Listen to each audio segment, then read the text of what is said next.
into Tales from the Stacks. We are on Chapter 7 of Charlotte's Web, and I'd like to thank our publisher for letting us read Charlotte's Web today. So if you haven't tuned in recently, you might want to catch up on some previous episodes so you know what's going on with the story. So just to recap, last week Wilbur finally met Charlotte. The goose had her goslings, and Templeton took one of the eggs that was rotten. So he rolled that away to keep in his stash of things that he likes to hoard.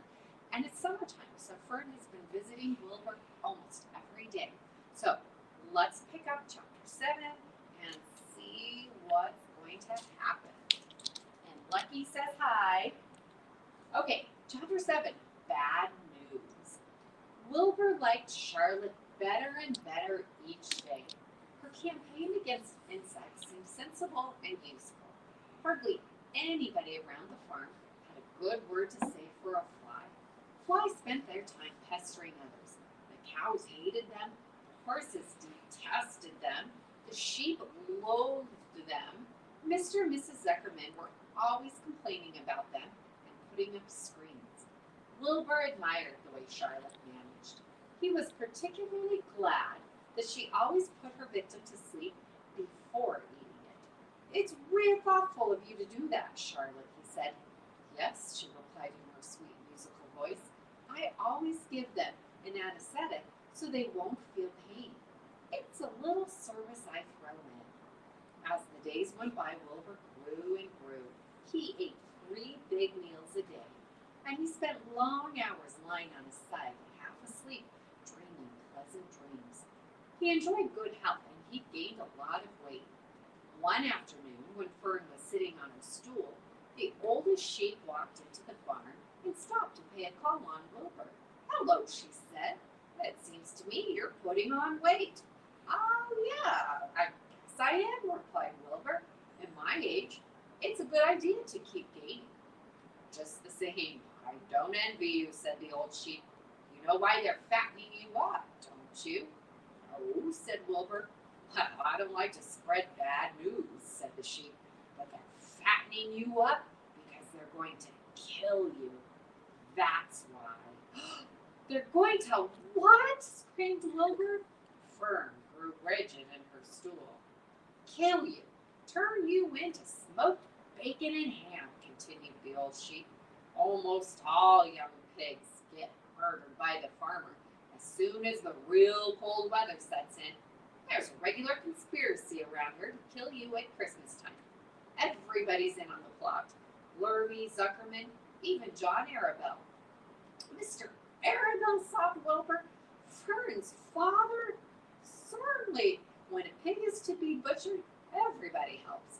I'm an old sheep, and I see the same thing, same old business year after year.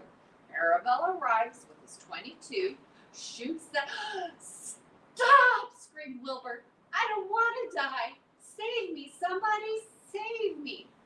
Fern was just about to jump up when a voice was heard. "Oh, be quiet, Wilbur," said Charlotte, who had been listening to this awful conversation. "I can't be quiet," screamed Wilbur, racing up and down. "I don't want to be killed. I don't want to die." "Is it true what the old sheep says, Charlotte? Is it true that they're going to kill me when the cold weather comes?" "Well," said the spider, plucking thoughtfully at her web, "the old sheep has been around this barn a long time. She has seen many a spring pig come and go. If she says they plan to kill you, I'm sure it's true. It's also the dirtiest trick I ever heard of. What people don't think of." Wilbur burst into tears. "I don't want to die," he moaned. "I want to stay alive, right here in my comfortable manure pile with all my friends. I want to breathe the beautiful air and lie in the beautiful sun." "Well, you're certainly making a beautiful noise," snapped the old sheep. "I don't want to die," screamed Wilbur, throwing himself to the ground. "You shall not die," said Charlotte briskly. "What? Really?" cried Wilbur. "Who's going to save me?" "I am," said Charlotte. "How?" asked Wilbur. "Well, that remains to be seen, but I'm going to save you, and I want you to quiet down immediately. You're carrying on in such a childish way. Stop your crying. I can't stand hysterics. There's Wilbur and the sheep.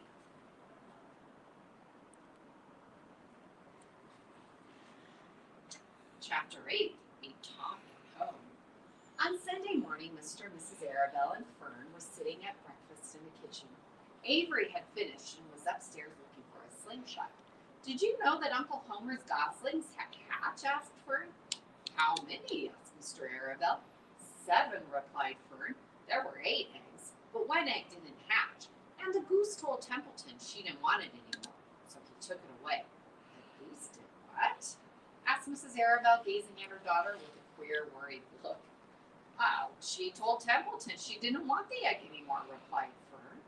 Well, who's Templeton? Asked Mrs. Arabelle. He's the rat, replied Fern. None of us like him much. Who's us? Asked Mr. Arabelle. Oh, everybody in the barn cellar. Wilbur and the sheep and the lambs and the goose and the gander and the goslings and Charlotte and me. Charlotte? Said Miss Arabelle. Who's Charlotte? She's Wilbur's best friend. She's terribly clever. What does she look like? Asked Mrs. Arabelle. Well, said Fern thoughtfully, she has 8 legs. All spiders do, I guess. Charlotte is a spider? Asked Fern's mother. Fern nodded. A big gray one. She has a web across the top of Wilbur's doorway, and she catches flies and sucks their blood.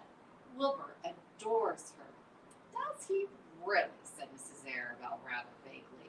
She was staring at Fern with a worried expression on her face. Oh, yes, Wilbur adores Charlotte, said Fern.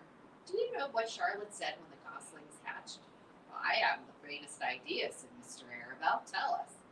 Well, when the first gosling stuck its little head out from under the goose, I was sitting on my stool in the corner, and Charlotte was on her web. She made a speech. She said, I'm sure that every one of us here in the barn cellar will be gratified to learn that after 4 weeks of unremitting effort and patience on the part of the goose, she now has something to show for it. Don't you think that was a pleasant thing for her to say?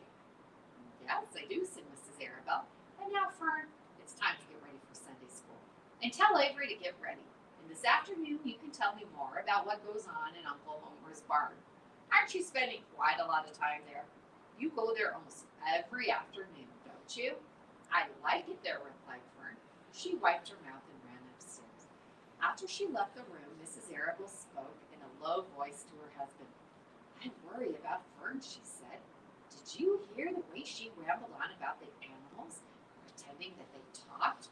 Mr. Arabelle chuckled. Maybe they do talk, he said. I've sometimes wondered. At any rate, don't worry about Fern. She's just got a lively imagination.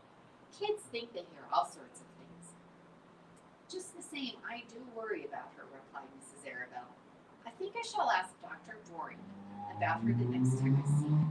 He loves Fern almost as much as we do, and I want him to know how queerly she's acting about that pig and everything. I don't think it's normal. You know perfectly well animals don't talk. Mr. Arabelle grinned. Maybe our ears aren't as sharp as Fern's, he said. Okay, I think we're going to stop there. Next week we'll be on Chapter 9 called Wilbur's Boast. I hope school's going well for everybody, and tune in next week and we'll read a couple more chapters of Charlotte's Web. Okay, thanks.